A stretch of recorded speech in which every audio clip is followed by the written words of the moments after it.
Okay, I guess we can get started. It's just after 7 o'clock. I'll beg everyone's indulgence this evening. We have a brand new setup here. So all of the electronics and what have you are all new to each and every one of us. We just had a quick run through.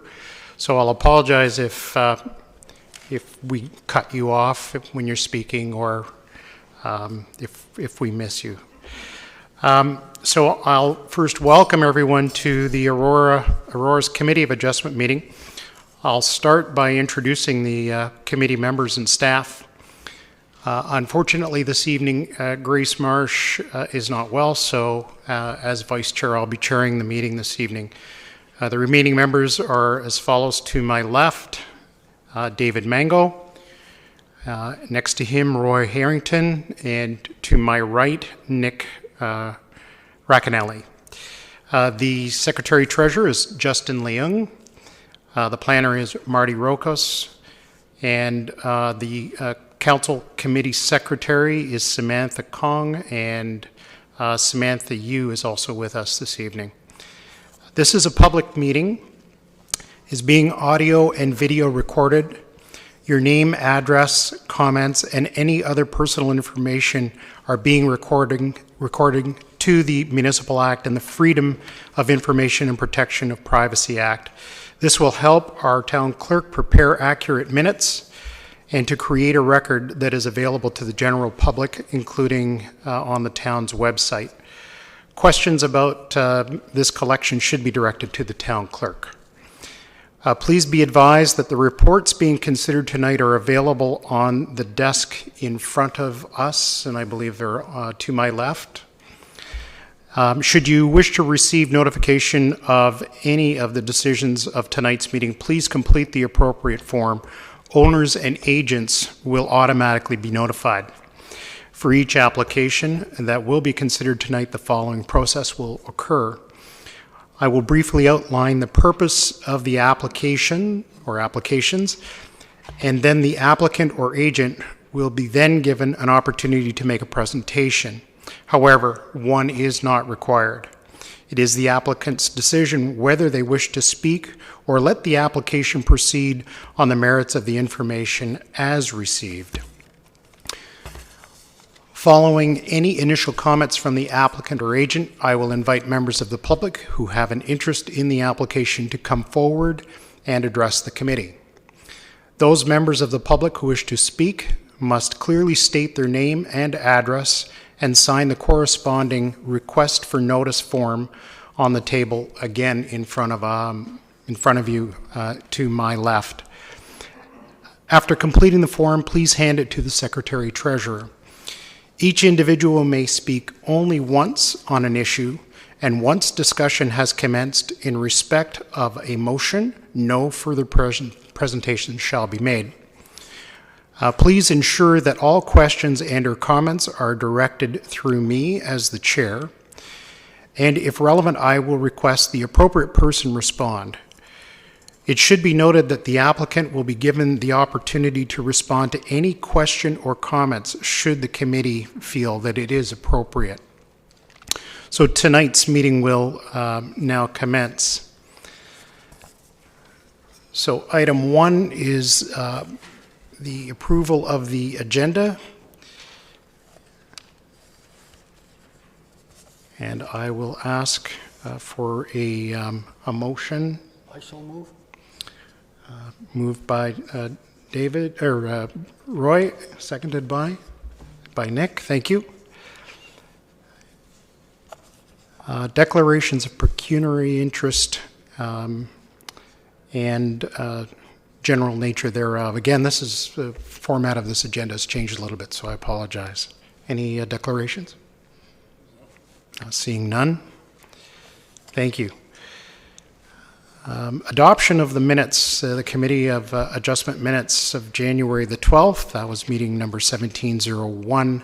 I understand, members, that the minutes were circulated today, and I will ask for a mover and seconder and if there are any changes. And I will note there should be a change. I believe it was under new business. It mentions that the vice chair referred to the previous minutes. I believe it was the chair, Marty, and not the vice chair. Correct. All right. So if we'll just note that it wasn't me. I believe it was Grace that brought that discussion forward. So I'm looking for with that one correction that I've picked up. Any other corrections from members? Seeing none, I'll look for a mover and a seconder. Moved by David. I'll second it. And seconded by Roy. All in favor? Thank you, that carries. Okay, so we'll commence with the first item.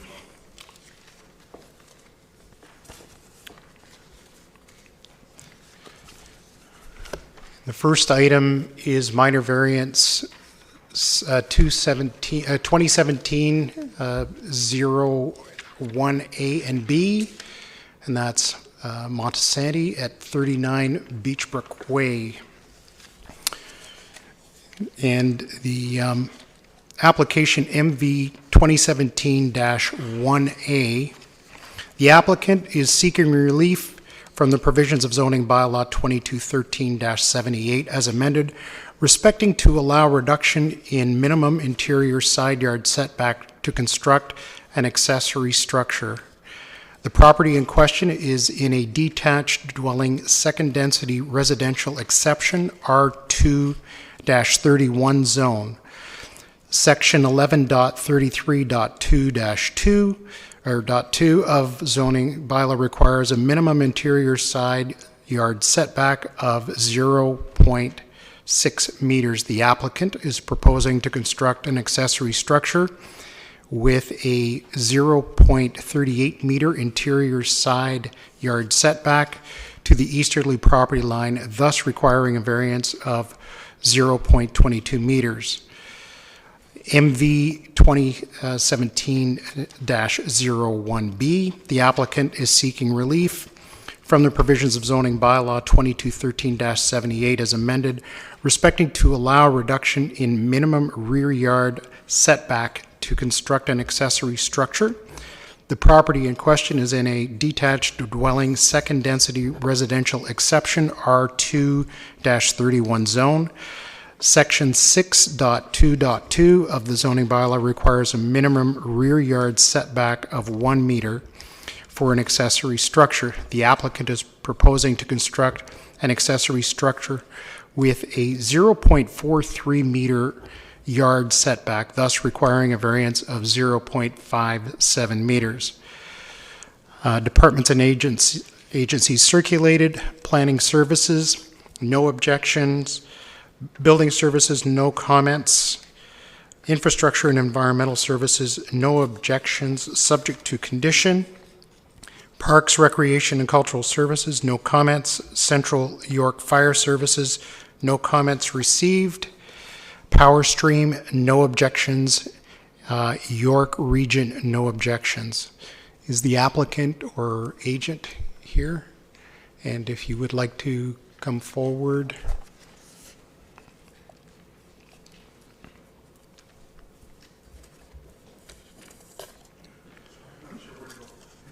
Right here in front. Thanks. And okay, if it's lit up there, you're live. So please go right ahead. Oh, I'm sorry. So if you wish to make any comments about applications. I mean, the unfortunate part is the structure is already built in accordance to what we were believed to be the proper setbacks. The town has been through the property and inspected. The permit for which we applied for, which was the pool permit, was passed. And the structure was built in accordance to what we thought were the proper setbacks. In accordance to, there was no permit required for the size of the structure we built. It's a storage shed. And unfortunately, the structure is built, and I'm asking for relief and the passing of the way the structure is built.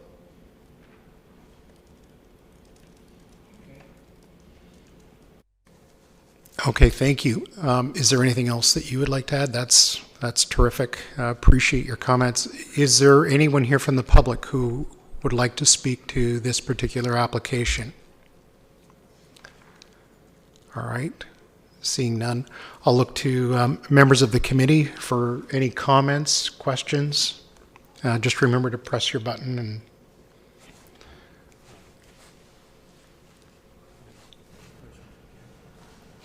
Me? Hello? Oh. You didn't get a permit to construct the shed? Well, there was no permit required for the size of the shed that was built? Meters? It's under 10 square meters. That's why. Yes, it is. The yards. We came to discuss we were under the belief that by the time we erected this, or were applying to, we had already a shed on the property. So because I've built a pool, we were merely moving the existing shed to the opposite side of the property. The inspector that came through the property didn't point out to us that the shed needed to, or is there or not there. When we applied for permit, we were told to outline the pool in which we were going to build and have the proper setbacks for the pool structure itself. We complied to that, obviously, because the pool has been passed, but no one had said to us anything about an exterior structure that had to be put onto the original plan. So we did outlay the pool the way it was going to be built. We maintained our setbacks for the proper 4 feet dimensions, drainage. Yeah, drainage, we were told that about a foot, we had to be about a foot away from the property line, which we did in regards to the drainage and everything. So we just went with that. We didn't think that we needed a permit for the size of the shed that we built. Well, not think, but we were told that Yeah. based on the square footage of the shed, there was no permit required. And nowhere was it indicated that we had to have certain setbacks. And again, with what we were told at the building department level, and there was nowhere online or anywhere that said, even though that the shed is under a certain square footage, permit or no permit required, it had to be maintained certain setbacks. There was nowhere that to be said. And when we came in, and no one indicated, we had, had I known that, I would build the pool the way I built it, and the shed would be in my pool at this point. And unfortunately, I erected the shed based on information that was provided. If you don't need a permit, you still have to comply with yards, and, yeah, you understand. I understand that today, unfortunately. Yeah, unfortunately, after the fact. After the fact. Like I said, we spoke to quite a few people beforehand, and, here, in the offices here, and I guess just, like I said, we were told to stay about a foot away from the property line, so I guess we just went with that, thinking that it was okay. Because again, we built something that was under the permit requirements, so,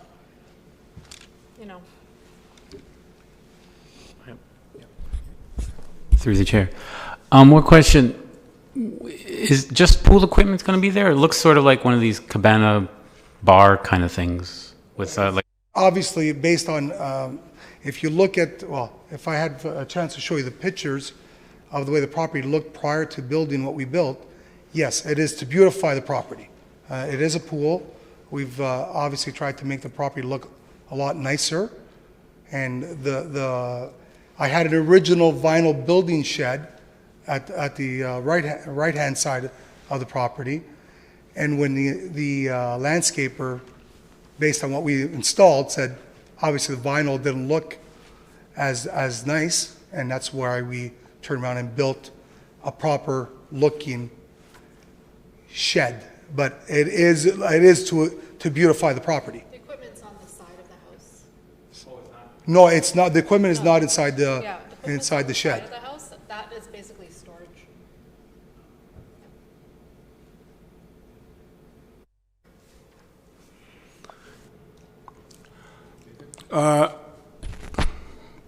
So have you read the recommendations in the staff's report?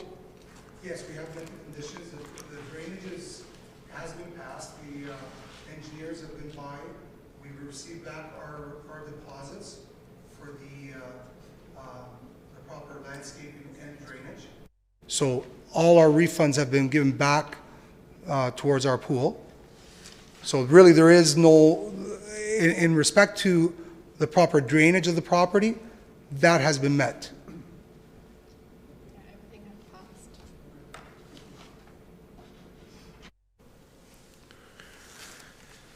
Okay. Any other questions from members of the committee? Yeah, I was just going to mention as well the question of the comments from Infrastructure and Environmental Services. I was looking at the photographs that were attached, and I wasn't quite sure how that drainage would have been affected, but if that has been addressed, then Like I said, I guess part of our permit deposit was to have the proper landscaping and drainage maintained, and that has been accepted by the town, and our deposits have been refunded. So we've met all that requirement. okay, thank you. I don't have any other comments or questions, so I will look to the committee for its recommendation on this item.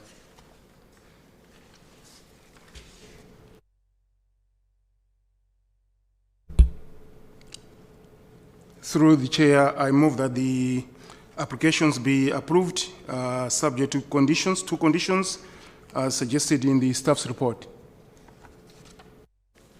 And I'll look for a seconder. Seconded by Nick. All in favor? No opposed? That carries. Thank you very much.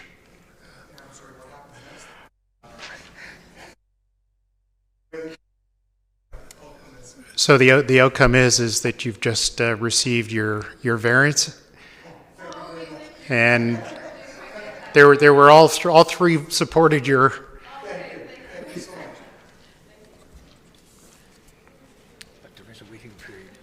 Yeah. Yeah, I should mention that there is a way to it can be appealed. There is an appeal process, but. I would have expected if there was some concerns from the public, they would have appeared tonight. So, okay. The next application we have is minor variance 2017-2A through D. This is 74 Center Street. The party is Jerry. The first application MV 2017-2A. The applicant is seeking relief from the provisions of zoning bylaw 2213-78 as amended, respecting to allow reduction in front yard setback to construct a detached dwelling. The property in question is in a special mixed density residential R5 zone. Section 11.2.2 of the zoning bylaw requires a minimum front yard setback of 6.0 meters. The applicant is proposing to construct a 263.1 meter squared detached dwelling, which is 3.8 meters to the front property line, thus requiring a variance of 2.2 meters. Minor variance 2017-2B, the applicant is seeking relief from the provisions of same bylaw as amended respecting to allow a reduction in minimum distance separation to front property line to construct open-sided roofed porch. The property in question is in a special mixed-density residential R5 zone. Section 6.48-1 of the zoning bylaw requires encroachments for open-sided roof porches to have a minimum distance separation of 4.5 meters from the front property line. The applicant is proposing to construct an open-sided roofed porch, which is 2.4 meters from front property line, thus requiring a variance of 2.1 meters. 2017-02C, the applicant is seeking relief from the provisions of the zoning bylaw as amended, respecting to allow reduction in the minimum distance separation to front property line to construct porch steps. The property in question is in a special mixed density residential R5 zone, and section 6.48-1 of the zoning bylaw requires encroachments for open-sided roof porches to have a minimum distance separation of 4.5 meters from the front property line.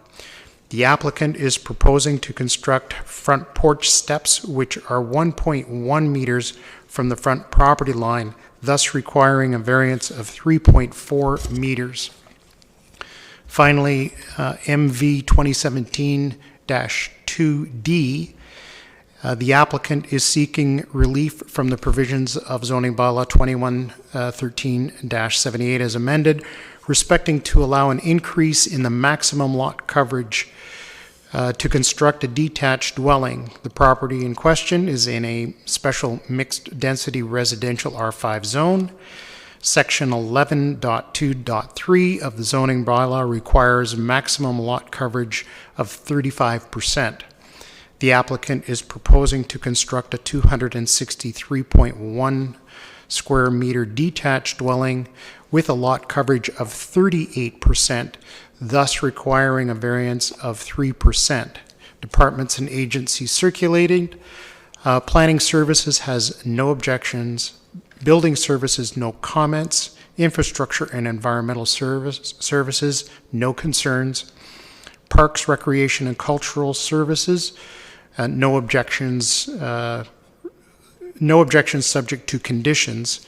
Central York Fire Services, no comments received.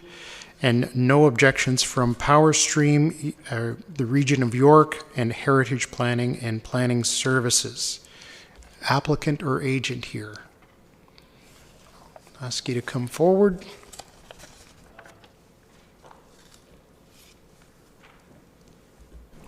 Through the chair, just also to let you know, we did receive a letter of support today via email from a resident of 64 Center Street, and it's been provided to you, and it's also been provided to the applicant as well. Thanks.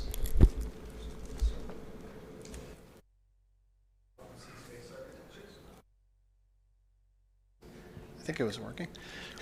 Sorry, I'll bring it back to myself just for 1 second. I just want to make sure members have received a copy of that. I believe it was an email, so everyone here has it. Terrific. And I'll ask the applicant, have you seen that comment? This is from Mr. David Walker of 64 Center Street. We have. Thank you. Okay, I'm Chris Bertato from C Space Architecture. This is I'm Marcel Geary, one of the owners. all right. I don't know how fragile it is.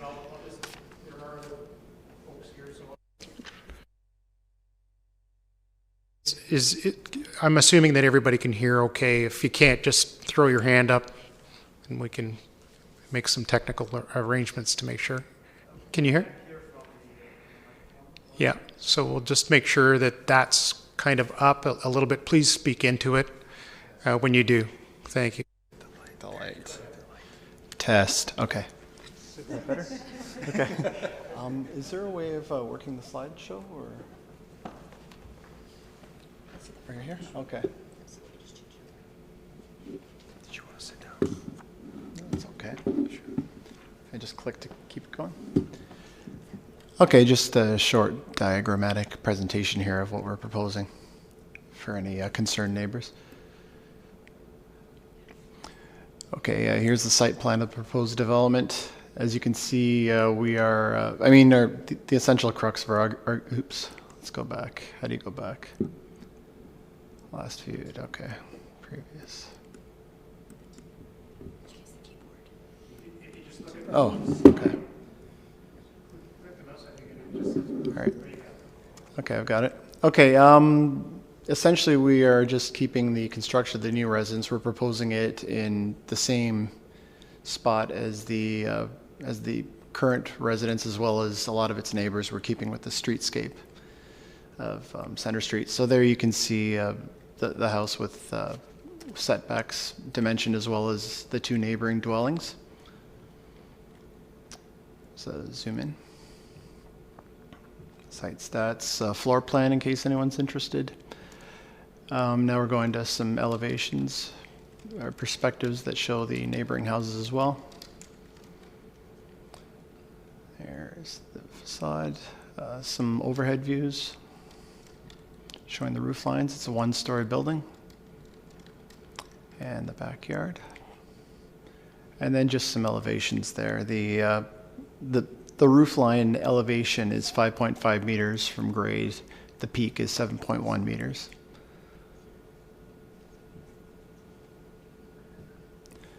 And that's essentially it. So generally, the residence we're proposing, it's designed to follow the overall setback pattern of the local streetscape. This is in sync with standards listed in the Northeast Old Aurora Heritage Conservation District Plan. We had a meeting not too long ago with the Heritage Committee, and the design has not changed that we're showing here since. And yeah, in the case of the building envelope is actually a little bit further back from the front yard than the existing house. And I've listed a bunch of numbers in the argument there as well. And then just some of the, here, showing some of the elements, the porch that comes out, as well as the open side of roof porch as well, and the steps that they're a little more gentle than standard houses around there, because we were trying to make it more accessible than most in terms, because one of the owners had a severe back injury not too long ago. So the whole house has been designed to essentially have the functions of 2 stories on one floor, and to minimize the use of stairs. And that's about it.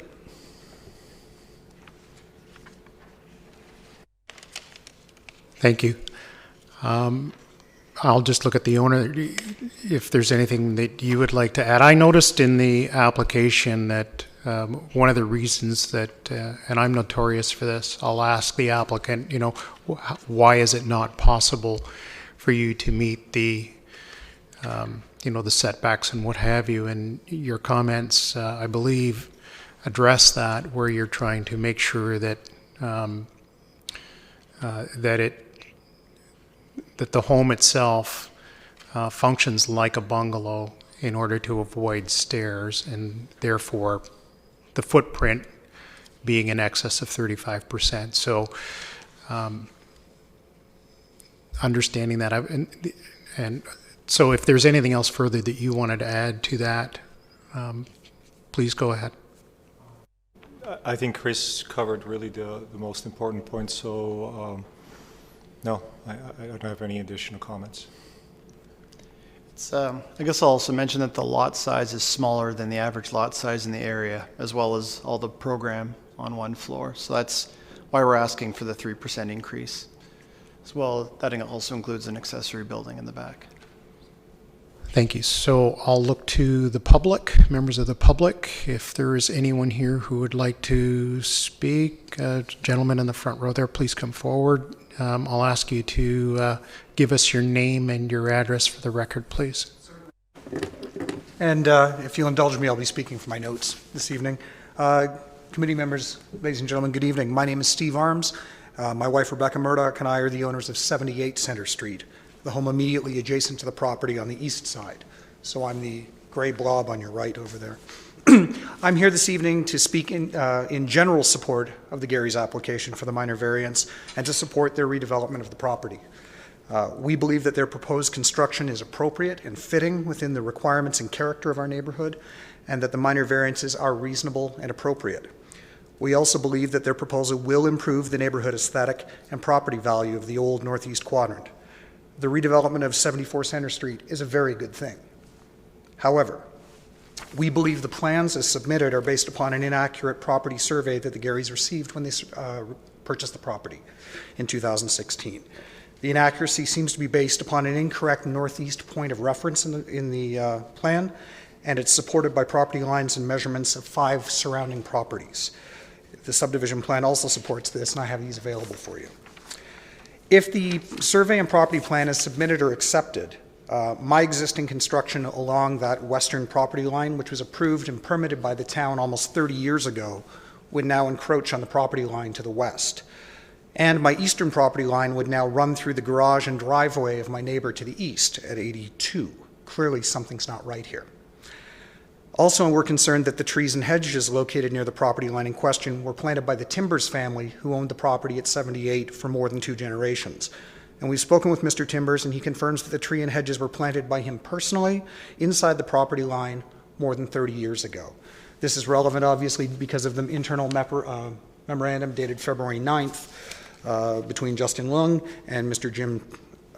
Jim Tree, saying that it is unclear from the supporting documentation exactly where the trees are located in relation to the property lines. Mr. Timbers has offered to provide additional supporting information to the committee. It's pretty important. This is a beautiful, mature tree that could potentially be affected. It's in excellent health and should be protected since we're part of the heritage area. I've spoken with Mr. Gary about this concern, and we both agree this needs to be resolved and have agreed to work together towards resolving it and clarifying the property line in question.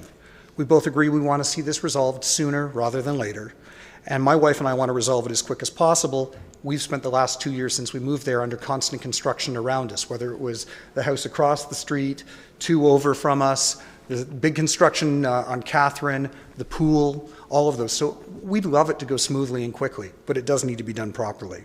And we don't want any undue delays for the Gary's plans to begin once everything is settled.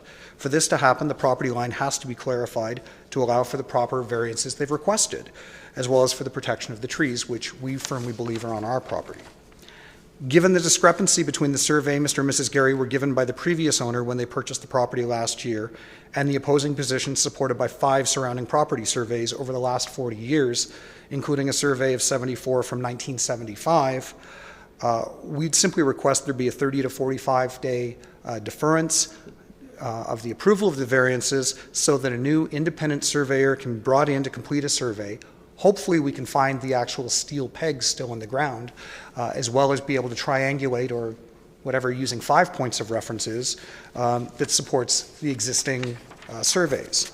This will also allow the Garys to make any final adjustments to their application to you, the committee, or any other building plans that might need to be adjusted, so that at that point they can move swiftly onto their construction of the property. In addition, I might add that my wife and I are planning to build a garage on our property in the foreseeable future, on the site in question. And this provides us an opportunity to preemptively resolve any issues regarding that upcoming proposal or around the property line going forward. And when we see all of the development and proposed development that's taking place on Center Street, not just 74, but the duplex beside it, and I know you're looking at some things down the street, with some of these weird old property lines, it's important that we get these resolved now, or the committee's going to be tied up in arduous amounts of time. Again, I want to reiterate, we support the Gary's plan to redevelop the property and look forward to welcoming you later this year as our new neighbors. But just as good fences make good neighbors, so to clearly resolve property lines. Thank you. Thank you very much, Mr. Arms. I'm going to ask staff, because I don't believe there was anything in our the documents that were circulated in the application that draw attention to that. It appears that there have been and has been some discussion between the applicant and the arms.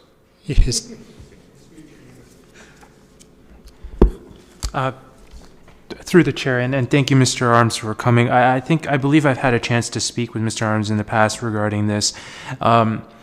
Any disputes on property lines between two owners, that is a civil matter. So that is something that the two parties have to deal with. It is not within the purview of the Committee of Adjustment. However, even still, after I spoke to Mr. Arms, I did contact the applicant and I requested they give me an up-to-date survey, which they did, which appears to confirm the property lines that they provided with their original application to us. And further, I looked into this issue. Any minor variance application submitted to us, the applicant is required to provide the accurate information to us for us to review. If later on there is any issues with any of the information they've provided in terms of an inconsistency, the onus is on the applicant to make corrections to that, and that could possibly even include a reapplication for a minor variance. So, based on the information that has been submitted with the application, it would appear that the owner of the property is confident that the survey that they have submitted is in fact accurate. And with regards to comments from staff, so I would assume that that Mr. Arms, you're probably thinking that your property would probably need to be surveyed or resurveyed, and then based on that and whatever discussions you would have with the applicant, in all likelihood, come to some understanding. If there appears to be an error there, that you're right, that would have to be sorted out. You're suggesting that the applicant request a deferral based on your suggestion, which the applicant can do if they so desire. However, it's up to the applicant to decide whether or not they wish to move forward on the basis of the information that they have submitted. So I'll look to other members of the public who would like to comment or come forward. Yes, sir. Just ask again that you state your name and your address for the record, please. Hello, my name is Bob McRoberts, a resident at 76 Catherine Avenue in Aurora. Mr. Chair, committee, staff, as a somewhat retired mathematics teacher, I thought that I would just play with some numbers and share some numbers fairly quickly with you, and then just a few sentences. I'll also throw in that I'm a member of the Heritage Advisory Committee as well. In comparing variance to bylaw, the front yard setback is asking for a 37% move for the house to be closer to the street than the minimum allowed. The front porch setback would imply a 47% closer to front property line than the minimum allowed. The front porch steps setback, a 76% closer to front property line than the minimum allowed. Only 1.1 meter from the line, in my opinion, is pretty close to the sidewalk for a house of, and here's the measurements that I did not see.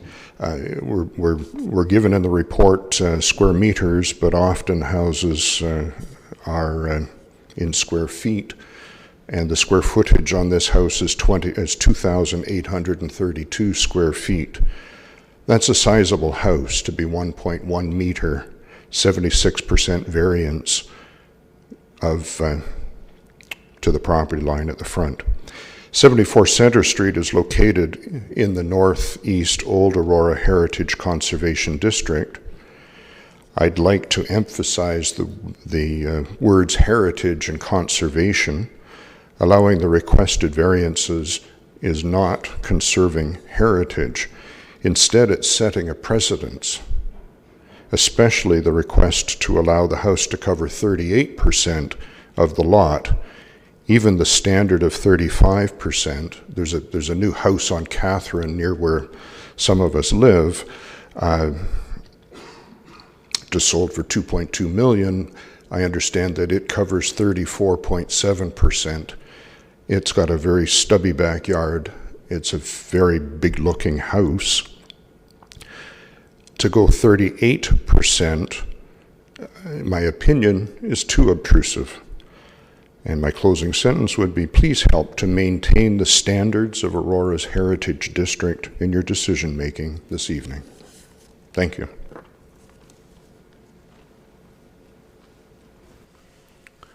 Thank you for your comments, Mr. McRoberts.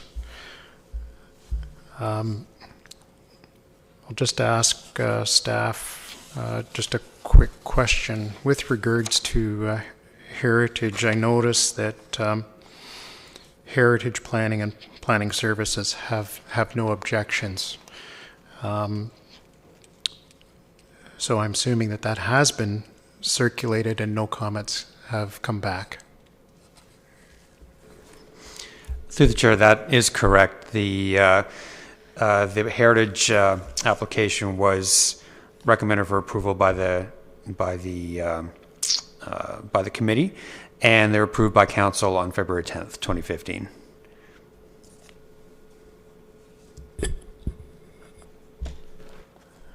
Thank you.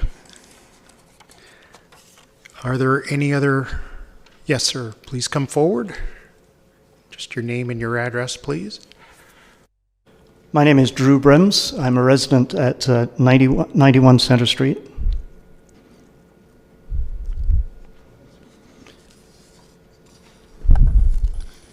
And if I could read from my notes. My wife and I recently moved to Center Street, and we're enjoying the heritage landscape, streetscape, and the variety of architecture along the street. As stated in the staff report, Center Street is in a heritage neighborhood. Many of the existing houses were built under previous planning criteria. I'm not a planner, but I do respect the work that has gone into establishing the official plan and the zoning bylaws designed to enhance the life and aesthetic of our town. In my opinion, and the opinion of several of our neighbors to whom I have spoken, the application before you disregards the existing zoning bylaws and should not be approved. And I should say at this point, I do like the design of the house. I think it's beautiful, and I think if it was moved back, it will enhance the neighborhood. My objections to the proposed variances are as follows. Number one, several of the variances are not minor in nature. My calculations came very closely to Mr. McRoberts. If allowed, this plan will establish a new standard for setbacks on the street, and the streetscape that the zoning bylaw was designed to create or defend will be severely damaged. Two new builds in our area, one at 86 Center Street, and I have pictures, 86 Center Street, and the other one on Catherine Avenue. If you want to give those to me. Put them up? Thank you.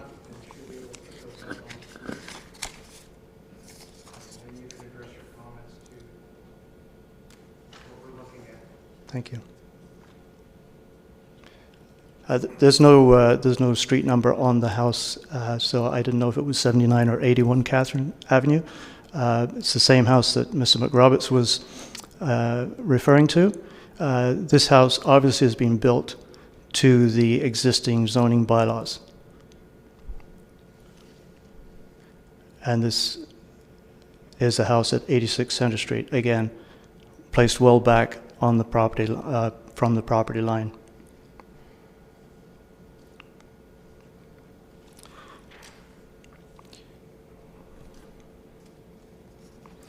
I have to ask the question, why can't the proposed building be modified to comply with the zoning bylaws? Despite Mr. Leung's assertion that the Planning Act does not define what is a minor or major variance, I believe any person would consider 5 or 10% to be minor, and anything above that would be considered moderate to major. In my opinion, several of the variances are not minor in scale. According to the application, the zoning bylaw requires the building to have a minimum front yard setback of 6 meters. The applicant is proposing to construct a dwelling which is set back 3.8 meters from the front property line, thus requiring a variance of 2.2 meters or 36.67%. In my view, 36.67% is not minor. According to the application, the zoning bylaw requires the open-sided roofed porch to have a minimum front yard setback of 4.5 meters from the property line.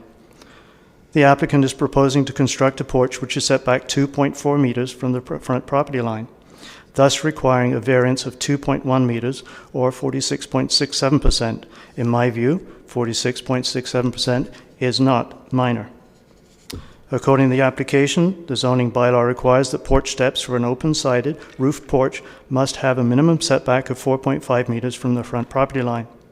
The applicant is proposing to construct steps which are set back 1.1 meters from the front property line, thus requiring a variance of 3.4 meters or 75.55%. In my view, 75.55% is not minor. Reading from the internal memorandum from Jeff Healy to Justin Leung, which I will call the report. On page 2, my tab number 1, the general intent of the official plan. The subject lands are designated stable neighborhoods by Schedule A of the Town of Aurora official plan. It is the intent of the stable neighborhoods designation to ensure that the area is protected from incompatible forms of development and at the same time be permitted to evolve and be enhanced over time. Planning staff are of the opinion that the subject variance is considered to maintain the general intent and purpose of the official plan. I disagree. Losing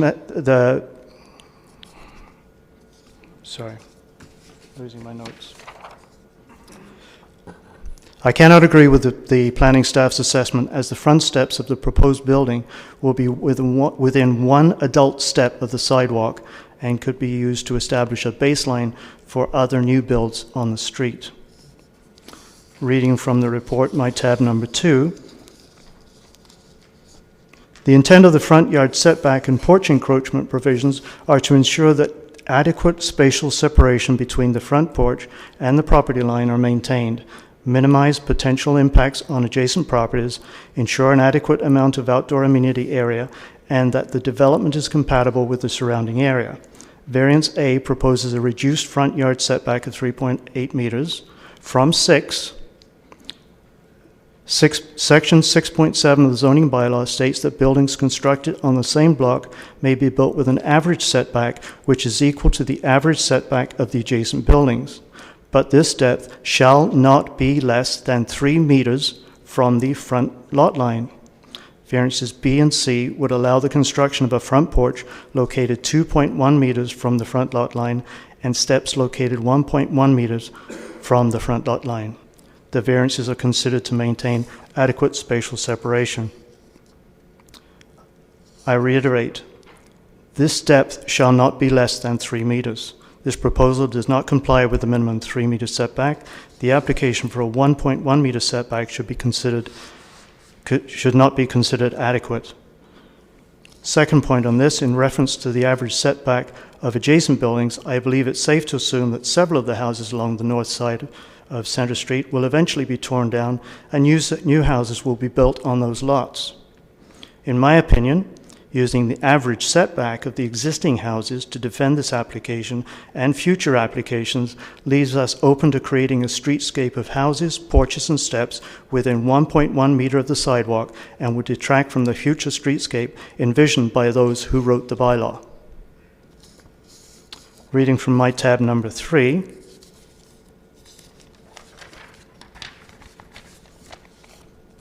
in the report, upon visiting the subject site and neighboring properties along Centre Street, the majority of neighboring structures have reduced front yard setbacks and porch encroachments. Yes, they do. These houses were built at a time when previous zoning bylaws were in place. We have new zoning bylaws and we should be enforcing them. I refer back to my previous point that several of these houses will be torn down and new houses built in their place. We should be defending the zoning bylaws, not allowing them to be disregarded.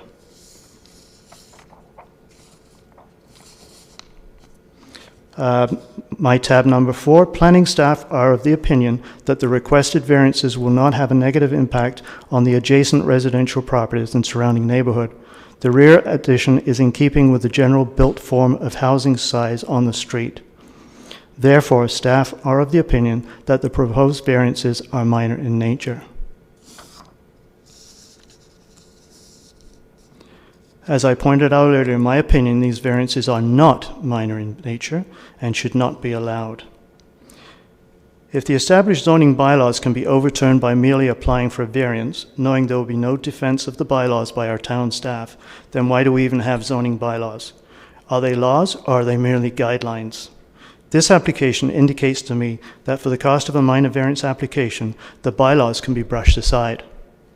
If the zoning bylaws are flawed, then let's rewrite them.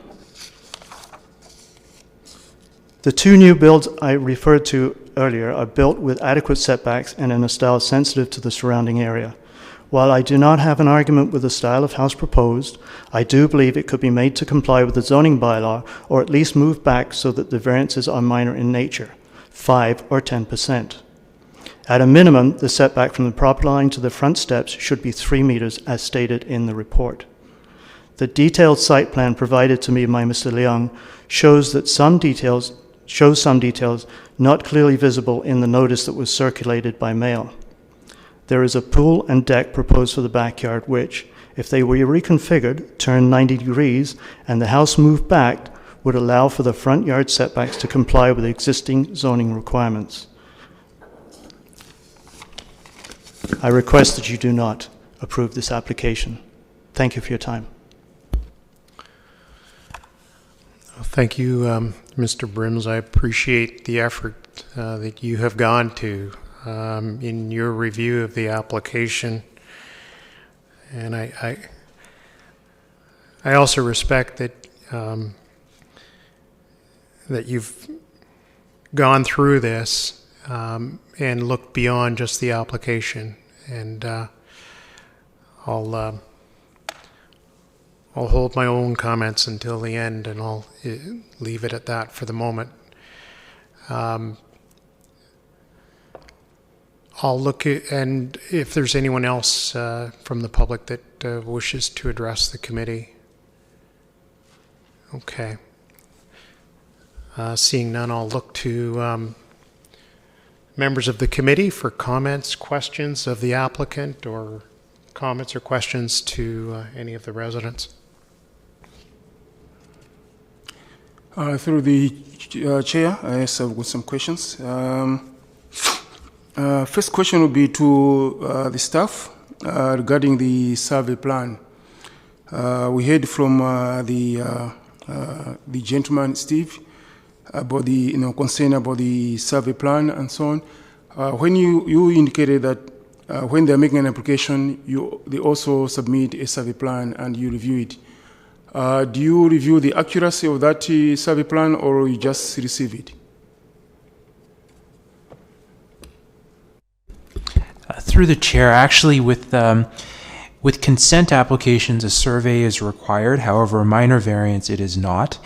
They provided the site plans that had the initial property lines. After Mr. Arms did indicate a concern, I did reach out to the applicant, and then they did provide that up-to-date survey to me, which in comparison is similar to the site plan. However, as I mentioned earlier, with any of these with minor variance applications, the onus or responsibility is on the applicant that they provide accurate information to us, and we can only review what they've provided. And if there is any issue, as I mentioned, the applicant will need to speak with us, or he or she will have to address that, possibly through reapplication. Again, do you compare with? Do you have survey plans in your office which you can compare with, like existing, sort of from storage or from? Through the chair, and over in planning services, no, we do not. And in building services, again, and I did ask them, they don't always have all those surveys, and a lot of times they're older surveys, so they may not be in our records anymore. So no, they weren't available to me, and that's why I reached out to the applicant and he was able to provide me his most up-to-date survey. Maybe for the gentleman who asked question, who spoke at the beginning, how do you know that their survey plan is not accurate? Do you have a survey plan yourself? You said you discussed with the applicant? Yes. We actually not only, sorry about that. We actually have not only the survey that we received when we purchased the home, we have a survey from our adjacent neighbor to the east, which I believe is number 82. We also have surveys from number 73 and 71 Catherine, which reflect the back part of the property. And if you look at the actual subdivision plan and the survey plans, our house was built 1863. There's a bit of a jog in some of the property line, specifically what would be for me the northwest corner, for Mr. Gary the northeast corner. Certainly. I was going to bring this up even before this discussion went further, and I'll just ask, can we get the site plan put up? I just, I think the clerk... I have the other 5 here, so that's... Just the applicants would be appreciated. Just if we can just put that up for 1 second, and I just want to, for the benefit of everyone, I think, and I'll ask.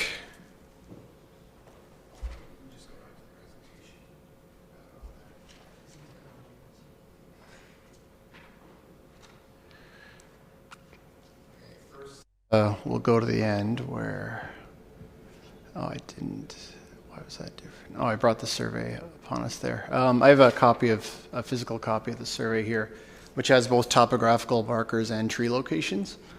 There is a zoomed out site plan, and there is one that is zoomed in, and I have some physical copies as well of that.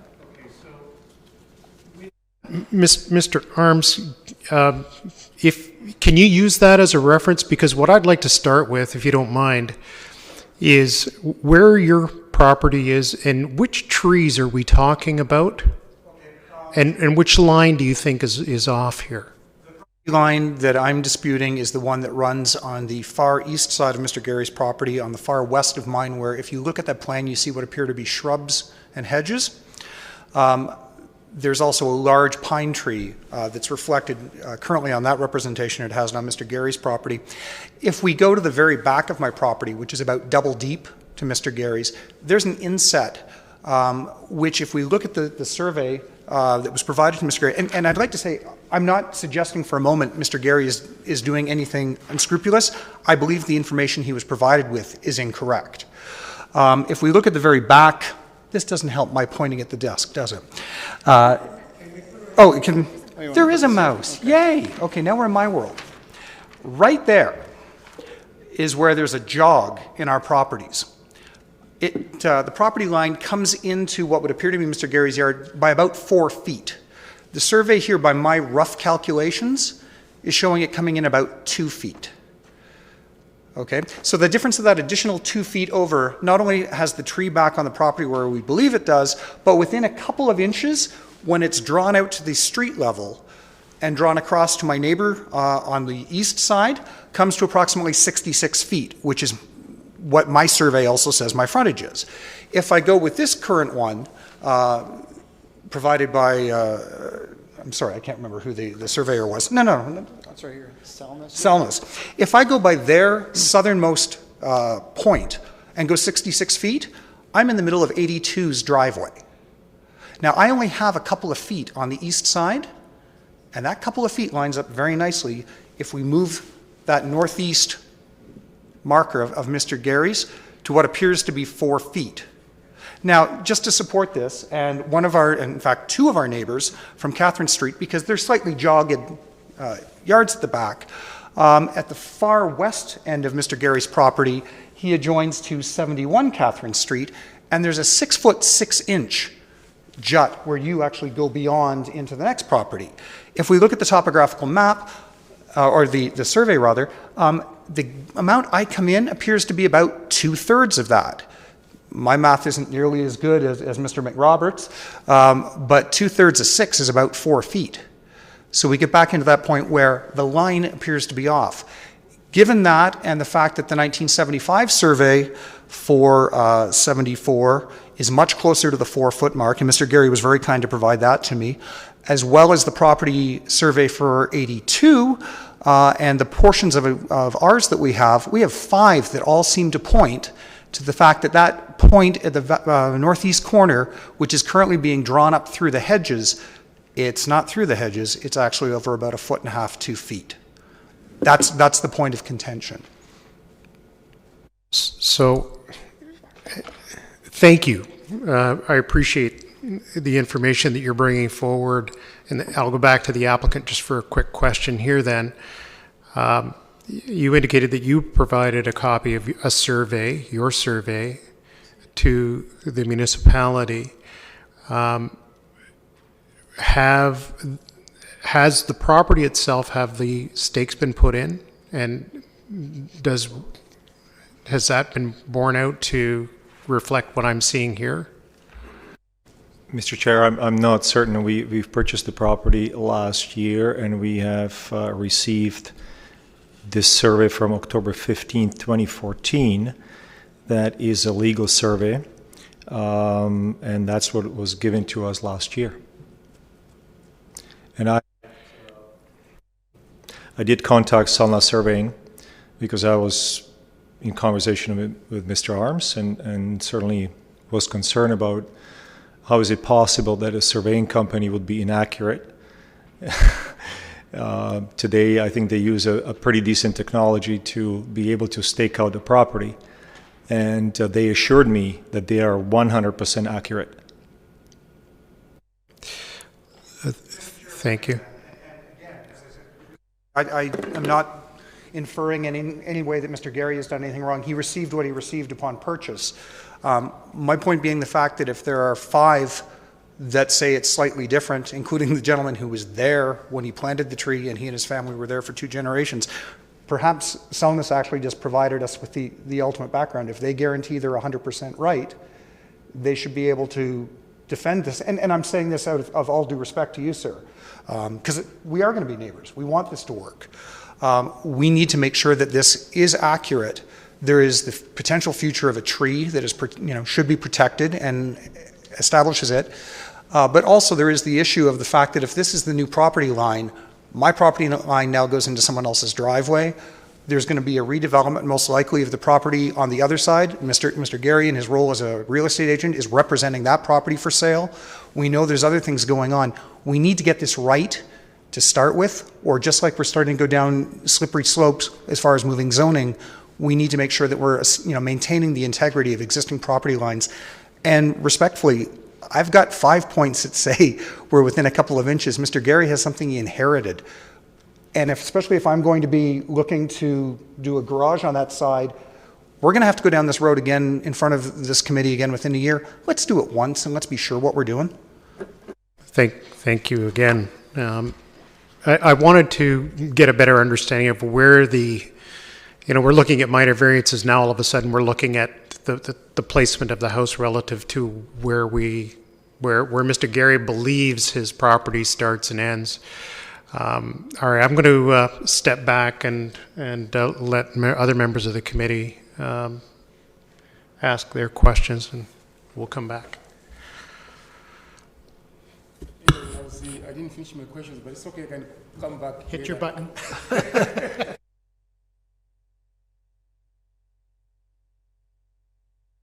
As you see from your discussion, the survey plan is really key here. It's really very important. And I'm even worried whether, this may even affect the design of your building, or I can see you have sort of an accessory, proposed accessory at the back there. I also have a question about this, but the way it is there may also bring some controversy if the property line has to move, towards you, thereby taking some land. You may have problems of setbacks again. So this needs to be really resolved. Those are my comments about the survey plan. I also have comments about the application, regarding the porch steps. If we go to one of you photo, your presentation, one of the slides showing the stairs. No, the next one, another one. Yeah, this one here. So the question is, you are the distance from the property line is 1.1 meter.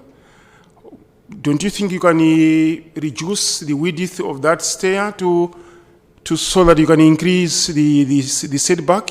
Seem to be a bit wide.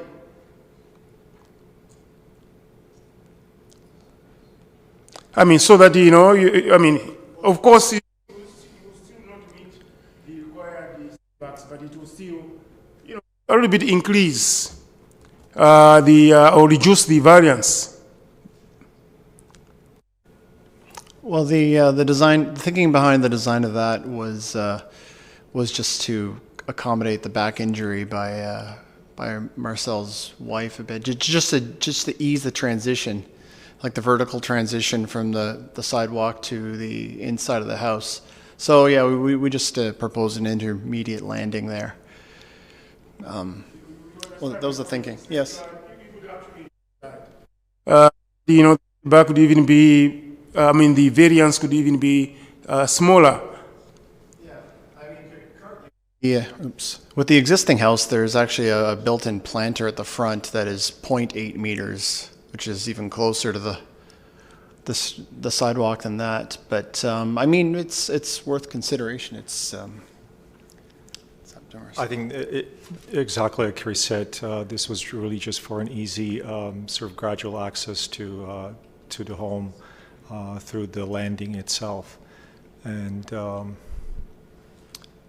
yeah, I think that's all. Also, part of the design, in keeping with the heritage guidelines, and we have certain elements that that are supposed to mix in with the massing and scale of the neighborhood. That's the whole idea behind the setbacks in general, because the Heritage Conservation Plan has a lot of strength there. But one part of the design concept was also just kind of gradually layering the building up right to the entrance. So that was a bit of the thinking. Specifically about the steps, that's what I'm talking about. Looking at the steps the way they are, you can see that slab is really very wide. You would actually reduce that, thereby even reducing the variance. You could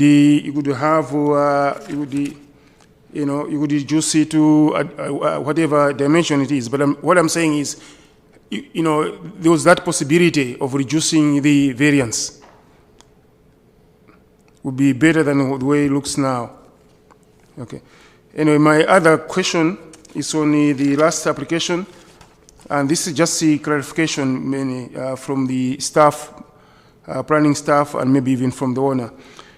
From the public meeting, notice of public meeting, public hearing, which if you go to the slide which is showed area 1,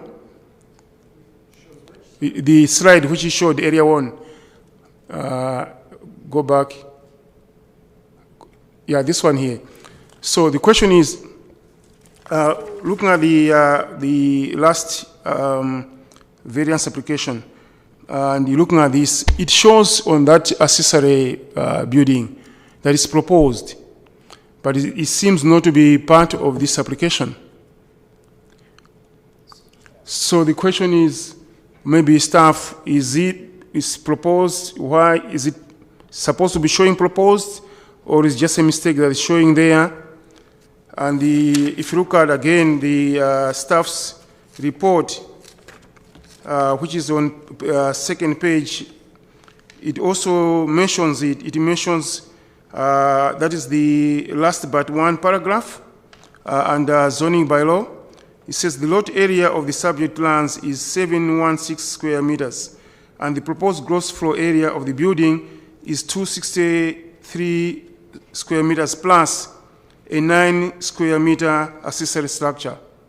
Now, the 38%, which is in question here, in the application, the coverage is only based on the 263, which is the building.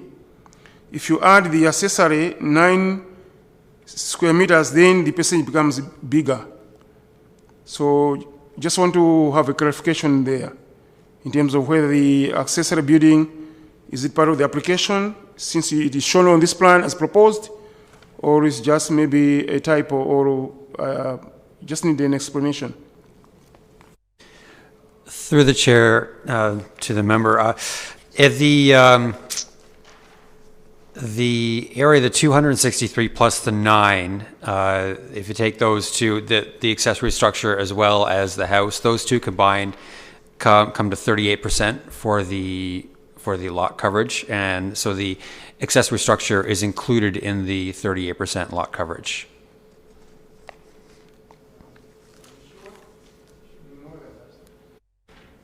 I think 263.1 divided by 716 comes to 37 point something.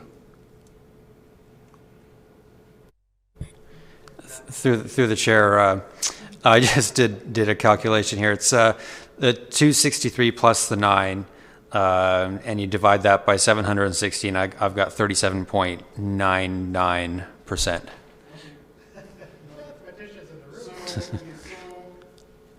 The accessory building is part of that percentage then? Okay. Is that correct from the applicant? Yes. Thank you. Okay. David? Questions at the moment. Thank you. Patiently waiting, Roy. I have one simple answer.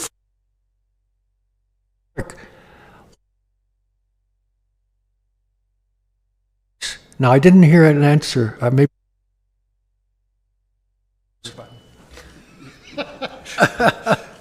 Leave the button alone. It's on.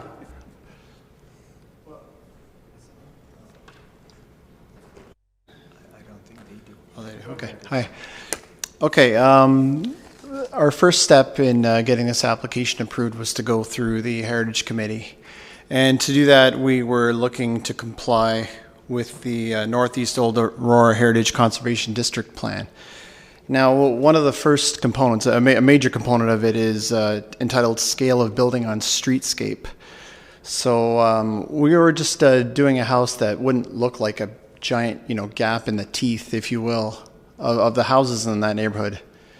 So the proposed house it was meant to follow the streetscape setback of the existing house. It's actually further back than the existing house. It's further back than the neighboring houses as well.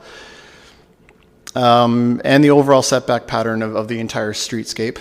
The street facade massing is also meant to generally conform and mix in with the smaller scale and diverse architectural styles of other residences on the street. That was a passage that specifically referenced that part of Center Street as a desirable trait. So that's what we were going for as well. Combine that with it being a bungalow and some programmatic requirements of the owners, the lot size being quite small. They would like to have a portion of the backyard that they can use as greenery for kids to play in, as well as a pool. It's a small pool, by the way, like very small. It's mostly therapeutic for Marcel's wife. And also note that it's shorter than most of the buildings in the streetscape as well. It's a one-story building. There are a lot of 1.5-story buildings, 2-story buildings that are that are taller. I mean, they're not quite modern stories. And then the houses that are being referenced that do comply with the 6-meter setbacks, and that's a standard setback, I guess, for any residential area. Those are, if I may say, like monster houses. They're at least 2 stories, but very tall stories as well, with high-pitched roofs, and the massing is is much more striking compared to this building, which is designed to fit in with the rest of the street. A question of staff. There was mention, Marty, the average setback of 3 meters. That was mentioned. Would that maybe apply here? Setback at the front? Through the chair, there is a clause in the zoning bylaw that allows for a reduced setback to be the average of the adjacent houses. I'm not sure if that's what you're referring to, but there is a clause in the bylaw that allows for that, and it's basically to take into account a situation like this where the existing streetscape has a reduced setback compared to the 6-meter requirement in the zoning bylaw. 3 meter setback was mentioned, not what they require here. Through the chair, I think you might be referring to the 3 meters. Yes, it's a 3 meter minimum, even with that reduced setback, and it's a 3 meter minimum to the setback of the house. The proposal here is for 3.8 with the porch and the steps coming closer to the street.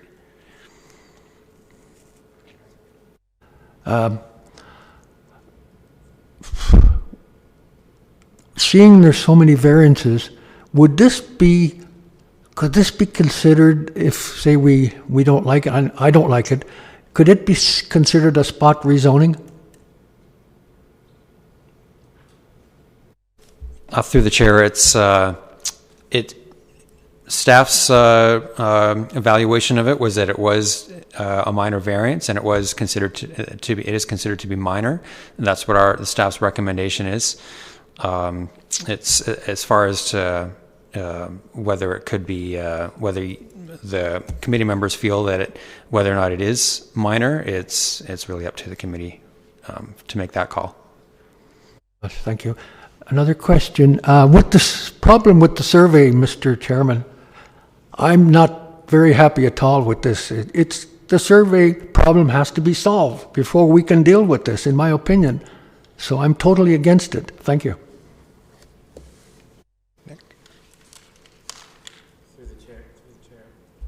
Would you mind if I look at the survey?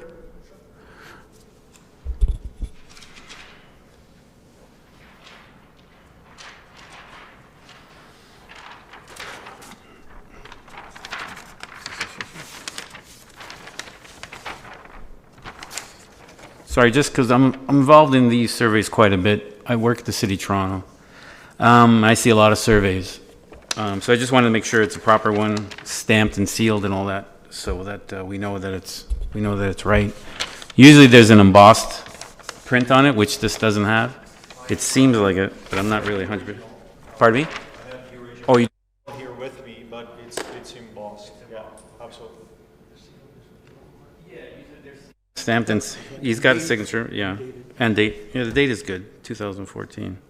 That's all I'm worried about. I've been in this situation before where we've had property lines in question, and it's a problem. Whereas the neighbor, if the neighbor is right, I don't remember your name, Lawrence, you could be back here again with a minor variance also if the survey, if this survey happens to be incorrect or the line is not in where it's supposed to be. I've seen it happen, and then you're not only affecting the zoning bylaw, but then your building code issues for your setbacks for the houses and things like that. So I also believe that you should get this survey done properly. I mean, I don't know what the other surveys are. There's 5 that we're speaking of. They might be old, from the 60s, 50s, I don't know. But I think it should definitely be addressed before you continue. One other question I had. On your plan, you addressed the front steps to make them, as you said, a little bit more ease of transition, but all your other stairs are very complex and straight runs and things like that. So, especially the ones at the rear, if you're going to access the pool for therapeutic reasons. So, I think it's possible that you could probably move the house back. I don't really think you need such big a variance at the front. You could possibly move it back. And also, I don't even know if you could fit another car at the front there with the angle. I know the property is skewed a bit, But even, it might be even tight for your parking, to get your car in at the, because it's right up on the property line. Unfortunately, I don't think I would be very happy in supporting your variances either. Sorry. All right. Any other comments from members here? Okay. I'm just going to, as chair, I'll go over a couple of options that you've got. Number one, you can allow the application to move forward. My sense from what I'm hearing at this table is you might get some support for some of the variances that you've requested, and maybe not. That's up to you. That's your call.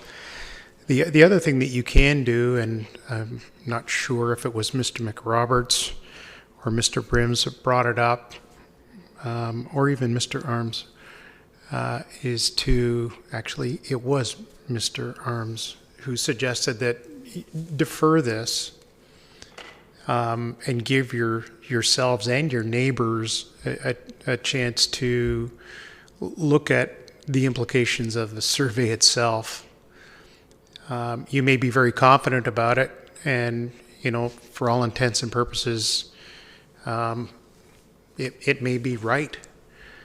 It likely is right. I know you're 100% sure that it is right, and the surveyor has given you that assurances. And I too have had experience in these things, and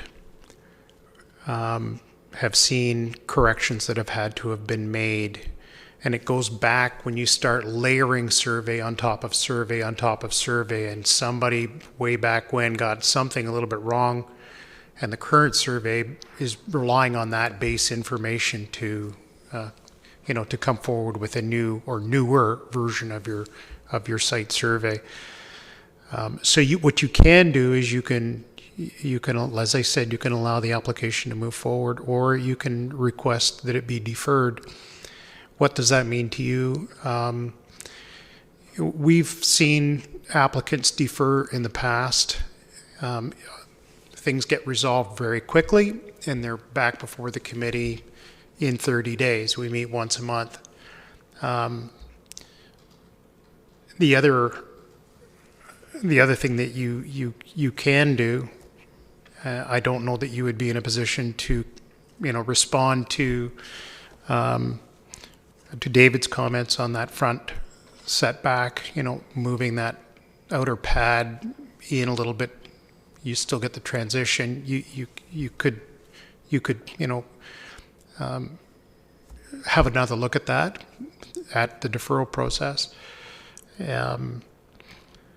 I also noticed in the comments from staff, there are some conditions there with regards to an arborist report and the requirement there for you to have a look at the trees on the property and how you would preserve and protect, et cetera, et cetera. And I'm not sure if perhaps one of those is maybe one of the trees that Mr. Arms is concerned about. You're showing them on that site plan, and it looks like there's a good number of them there. Whatever they are could stay, may not be affected by the construction, or they may be trees that you don't feel are healthy, or an arborist will confirm that they're healthy or not. Those are the options that you have. So I'm going to leave that with you to decide. If you do want to request the deferral, again, that's something that you would do now, or we move forward. If the committee then, either supports or doesn't support your application, it would send you back to the drawing board. And I'll just ask staff, that would be my understanding of the process and procedure, if that is what they decide they want to do. If I'm correct in that, just a nod is good. If not, go ahead and correct me, please. Not as good. Okay, so there, those are your options. I'll leave that with you to decide. Understand there's enough concern at the table here just on the basis of the survey, not even, you know, the merits of the applications, you know, to raise the red flag. I'm not certain how to proceed with Mr. Arms in terms of a survey. I think that what I've suggested to Mr. Arms was probably the easiest way to resolve it would be that he would get an up-to-date survey done on his property, and that should really take care of any questions that he may have. Again, I'm not suggesting that that survey is 100% accurate. I've been told that it is. It is a legitimate company. They've done their job. It's very recent. And so I really am not sure how else. Deferring, sure, I think that's probably the right thing to do right now because we need to resolve it, no question. I've asked Mr. Arms to produce any sort of proof that we are incorrect, and I have not seen to this point anything that would suggest that that survey is inaccurate. Mr. Arms, that a lot of what he's suggesting to you is based on his knowledge and history, and obviously there's enough around there that he's in his presentations to the group, you know, confirms in his mind. And if he has shared that information with you, like his, I think one of the other members mentioned the number 5 different surveys. I don't know if that's for one property or properties around you, and whether that information was shared with you and your surveyor. But I have to say that I would agree with Mr. Harrington here and suggesting that I would hate to see you, you know, have to come back as a result of, you know, a line that needed to be shifted, you know, a millimeter or 2 this way or that. The implications there, you know, there's a whole list of implications. So I want to caution you on that. And I know you've had some experience here as well in what you do. So and I can also suggest this too. If you are under a time constraint, if there are concerns that you know, are coming forward because this has to start construction now, or there's a timing issue there, I would even suggest to you that 30 days either way isn't really likely to make a big difference. And the outside is that we find out, you know, that this is either correct or incorrect. Yeah, I would obviously have to agree at this point that deferring is probably the best course of action.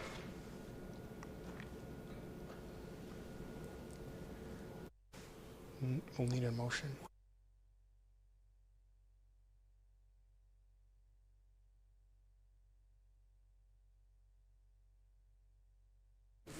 So will I need a motion to defer this? I believe I do, staff.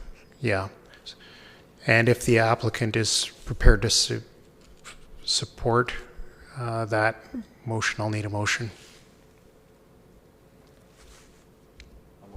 Through the chair, sorry.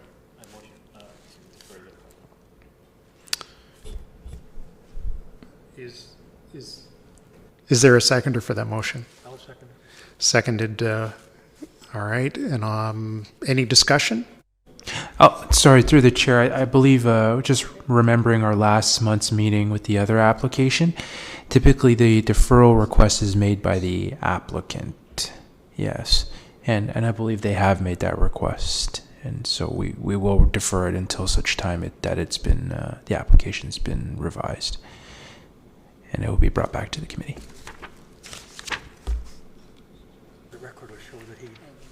Yeah, so the record will show that the applicant has made a request to defer this item to a future meeting, and we will wait for that to come back through staff.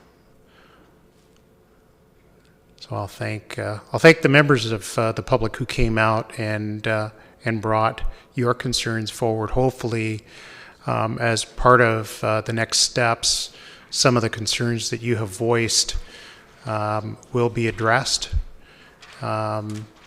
It sounds to me like, and to this committee, like the applicant is certainly prepared to sit down and work with you in order to make this a little bit easier, both on the neighbors and on yourself. So I'll thank you for that. All right. Okay. So that concludes the. Sorry, through the chair, and just a reminder to anyone who attended who wants further information or updates to please fill out the green form in front. As the application's been deferred, I will continue to provide you updates regarding this application. Thank you. Thank you for that reminder, Justin. I appreciate that. So I will look to the committee if there are any items of new business. Through the chair, we received this memorandum from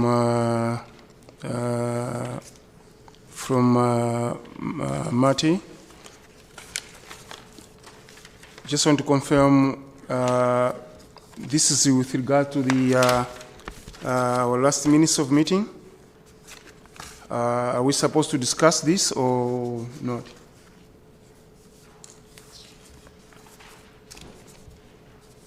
Through the chair, the memorandum was requested at the last committee meeting to provide further information on the issues that were brought up by the chair. And so the memorandum, I prepared the memorandum, did some research into it, and as far as discussion goes, it's really up to the committee members.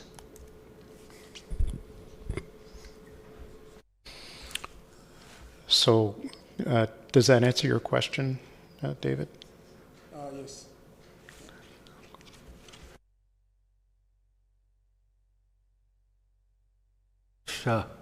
You're right. In other words, should the minute show that we received it as information? It should be on the record. And I guess really it's in the hands of the bylaw enforcement officers now. It's not, we're finished with it, right?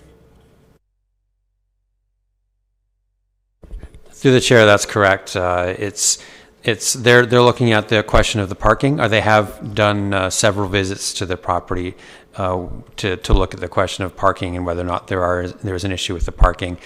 And the Conservation Authority has confirmed that the fence is outside of the floodplain.